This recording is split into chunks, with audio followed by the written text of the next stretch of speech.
first time that we've gotten under the lights with the guys. Able to create a pretty good atmosphere, hit it on a beautiful night too, so it was good. To change it up, we've been practicing, almost exclusively in the morning, so trying to get guys used to the, obviously getting up early and preparing for some of the 11 a.m. games, and then the flip side, getting in the stadium, getting under the lights, and preparing for some of the night games that'll be here down the line. So it was good. It was pretty competitive.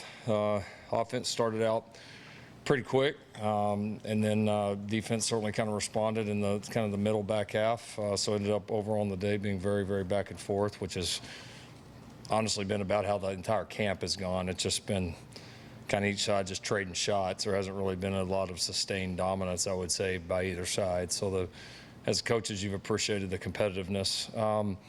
It was a chance, I think, to get some of these young guys under the lights for the first time, and a lot of them did well. There were some. It's a little bit different down there. It can feel a little bit different, so I think our guys will learn from it as we lead into the next scrimmage and certainly the games. But yeah, I mean, there were some really nice big plays on both sides of the ball. There was a lot of explosive plays offensively and a lot of explosive plays defensively. Wasn't any turnovers in the scrimmage. A lot of sacks. I think the defense had 6 or 7 sacks. Again, offense had, especially early in the scrimmage, had a number of explosive plays. So a lot of good, a lot of correct. We also got a lot of great special teams live work as well. Injury-free? Pretty good. Only guy that's nicked up for us right now, Ryan Peoples, has an ankle injury. He'll miss the rest of camp and potentially the first part of the season. But there are a couple other nicks and bruises, but nothing else substantial right now. Lincoln, players have good days and bad days during camp. How do you deal with the younger players that maybe have a bad day to get them to put that behind them? And then are there even older players that sometimes you have to encourage a little bit, or have they been through the process enough they know what to expect? Well, you do. I mean, it's a fine line because you want it to mean a lot to these guys, and you work so hard throughout the year to be ready for camp and be ready to compete, to play. And so you want them to take it personal, but at the same time, they've got to be ready to continue to move on. And one thing we stress to our guys, whether it's an old guy or a young guy, is that's part of our evaluation process. We probably evaluate you harder and pay more attention after something hasn't gone your way, whether it's from day to day or even from one play to the next, because again, at this level of ball, nothing's going to be perfect, and we want the guys that respond. We want the guys that are finishers, and guys as a coach that no matter what happens, you're going to get their very best play after play after play. And so we preach that. It's obviously easier said than done. And I would say right now we do have a core of veteran slash leadership type players that do that pretty well, and that certainly have been instrumental in helping our young guys understand the importance of it. Yeah, Lincoln, following up on something you said in that first answer to James, you talked about the practice scheduling. What were the benefits of sticking with the daytime morning practices once you get into the season? Why did you make that change? And were there any challenges, especially with like academic schedules, things like that, and getting that lined out? Yeah, no, it was something we had talked about doing for years, and we made the decision to do it well before COVID took over last year. It takes a lot of planning to get it done, certainly on the academic side, and getting guys' schedules shifted more towards an afternoon-based schedule. But just when we looked at the week, I think the biggest thing for us that we felt like was it was a chance to maybe just bring them up here one time a day. Typically our evening practice schedules, when we did that previously, it's fine, and probably in some ways maybe a little bit better for coaches because you had the mornings to prepare.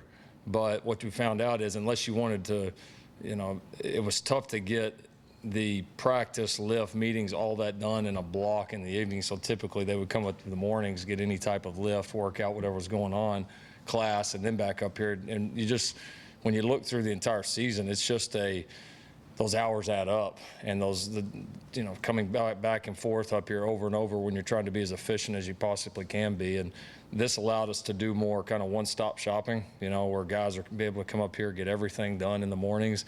If they have time in the afternoons and want to come back up on their own, that's certainly their choice, but they can get every required thing done for us in the morning. So it's been good. I think our guys have liked it. It's not like they're having to get up at 4:30 in the morning. It's a reasonable time, but they typically are out of here by around noon, and then have the rest of the day to focus in on their academics, have some time away from here to recharge. Coaches wise, it's pretty good. It's a bear getting ready for the Tuesday morning practice, especially if you've had a late game the previous game. But after that, it's it's nice, and it makes our schedules a little bit earlier. We're probably up here typically earlier than we would have been on the other schedule, but at times get home and get a chance for the staff to see their families as well. How early do you usually wind up getting up here? Depends on the day. Early in the week, it's pretty early. Later in the week, as plans are in and things start to settle, there is a little bit. It's not obviously physically, but there is a little bit of, for the coaches as well, kind of building yourself back up to get ready for the game. So as the week goes on, you find a few more hours of sleep in there. Jason Curry. Lincoln, I wanted to ask you about Jamel. I think, correct me if I'm wrong, he's the only of your newcomers who didn't have a high school season last year. Yes, I think so. So was there any rust for him? I mean, coming in, and how's that gone? A ton, honestly. He had a tough summer. He didn't play, and then he played an all-star game right before he came up here and had a pretty substantial hamstring injury coming in here, and so he was limited. And so it was a tough summer for him. It was good for him. He needed it, but wasn't in shape, wasn't healthy. He was one of the guys in the class that we had never met until the day he got here. I mean, so he had a lot of stuff working against him, but I give the kid a lot of credit. He's done a nice job this camp. He's gotten himself in shape. He's a playmaker with the ball in his hands. He's made a lot of big plays so far in camp. He's still learning a lot and still certainly in the early stages, but there's a lot to like, a lot of bright spots. So I think he's a guy that you could potentially see. Obviously his career goes on, but even within the season, I mean, he's going to get better and better. And I think the longer it goes on, the more he settles in, he'll have a real chance to contribute, because he has some, especially for a guy we never saw in person, you kind of say, what's this guy going to be like walking in the door? And we've been excited by what we've seen so far in camp. Hey, Lincoln, you guys are a little more than a week into camp. Are there any players or position groups that have really stood out to you so far in camp? Oh, I mean, I don't think any position group as a whole has stood out in a negative way. I mean, everybody has their days right now, and the days are certainly becoming more consistent. I mean, the depth on the defensive line is impressive right now. I mean, it's we can roll several groups in there of pretty darn good football players, and a lot of young guys pushing for time there. So I mean, that depth is really impressive. I think the first group on the offensive line has had a really solid camp so far, doing some really nice things. I could say the same thing at linebacker. I mean, again, they just kind of roll guy after guy after guy after guy, and they're all good players, and provide a lot of depth. I would say, been excited about how the secondary's played, really have. I think there's kind of more new guys in the mix there, guys, rotating, playing multiple positions. You're seeing, I think, a little bit more steps towards kind of mastering our defense. And again, to me, one of the biggest indicators is a guy can move around and do all kinds of things. That was such a benefit for us last year, when Trey Norwood was able to do that in the back half of the season. And I think right now we have multiple guys in our secondary that give us the ability to do that, and that's been certainly one of the bright spots. Yesterday, you guys ran a social media graphic with a pretty inspiring quote from Perry Winfrey. Could you talk about his progression this offseason and just the leadership role he's taken up with the team? Yeah, he really has. He's come a long ways. He's probably, within the locker room, one of the more beloved members on the team. I mean, he's just he's so for everybody in that room, and the guys see that. He's got a passion for playing the game and works really, really hard at it. He's a fun guy to be around off the field. Always got a smile on his face. I mean, just very full of life, and he just brings an energy when you're around him. And I think it doesn't matter who it is on the football team. I mean, a lot of people really have taken to the guy. And yeah, and then I mean, you see the intensity, the way he plays, and he's you know started to become willing to speak up, and that he's able to do that because of the work that he's putting in behind the scenes and the improvements that he's made in a lot of areas. So, you know, you love it when either side of the ball, you love it when one of your big guys and one of your, you know, kind of guys that you expect to set the tone physically, kind of mentally for the entire group, you love it when they talk. I mean, listen, great leaders can come from anywhere, obviously, any positions, but it just feels different when it's a big guy. It just does. I mean, it just feels different, and so he's done a really nice job of that. Do you like horror movies as much as he does? No, I don't. I'm not a big horror movie guy, but he keeps me up to date on them. Hey Lincoln, the first time you talked this preseason, you mentioned the transfers, how big of an impact they've had, and how it looks like they're going to have an impact on future recruiting classes, and not sort of taking project players anymore. I know every year is different, but how do you foresee that looking sort of across the board? Is it less high school guys you sign? Is it, do you talk to your coaches about, you know, less guys per position? How's that look in actuality for you guys?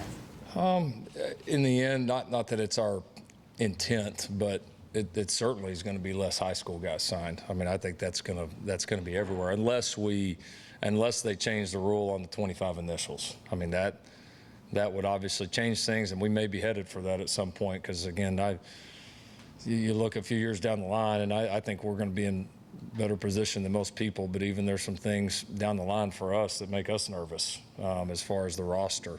So it'll be interesting to see how that evolves. But if it does stay at 25, no question, there's going to be less high school guys signed. I mean, no question. I think for us, it's become a, you know, where in years past, if you know, let's say you're taking, you know, 3 corners in a class, and you had 2 corners there at the end, you might go grab a guy there at the end to throw him in to kind of hit your quota in a way. Whereas now, you know, if we're not darn sure about a guy, we're going to hold the spot, and we're going to go get a great transfer. And again, kind of like we said before, even before that, I mean, if I had a forum right now with every high school recruit and parent in America, just not having nothing to do with Oklahoma or any specific school, the one thing I would tell them is, we said it here the other day, you're competing against every other transfer in America, which right now that's in the thousands. And so the game's changed, and people got to adapt with it. And, you know, and until they change that 25 initial, or if they do, but until that happens, it's going to continue to be less high school guys across the country. Yeah, Lincoln, all the not nonsense, but all the troubles you guys had to go through to have a season last year, the officials had the same thing. They went through all kinds of stuff we never even think about. How did you think they ended up doing, just as a group, in terms of calling the games, communicating with you, getting all the stuff done that they normally do? I thought they did a tremendous job. No, you're right. It was hard on those guys. I mean, you think about, you know, one, they're used to being able to travel around in the off season. I mean, they're competitors too. They get graded as well, and so they want to perfect their craft. Those guys want to work championship games and bowl games and playoff games, and I mean, it's a big deal. And our league's done a good job of making it extremely competitive. So, no, they were at a disadvantage a lot of ways. I mean, not being able to get out to work, not being able to work much together. The communication was definitely more difficult just with the masks. They had more things that they had to enforce, you know, some new rules down the pipe. I mean, there was a lot. But, no, I thought they did a great job. I really did. I mean, as a whole, you know, it obviously took a toll on everybody. But I can't remember looking back and thinking that, you know, there was a huge drop-off there, which I think is a credit to the guys in our league.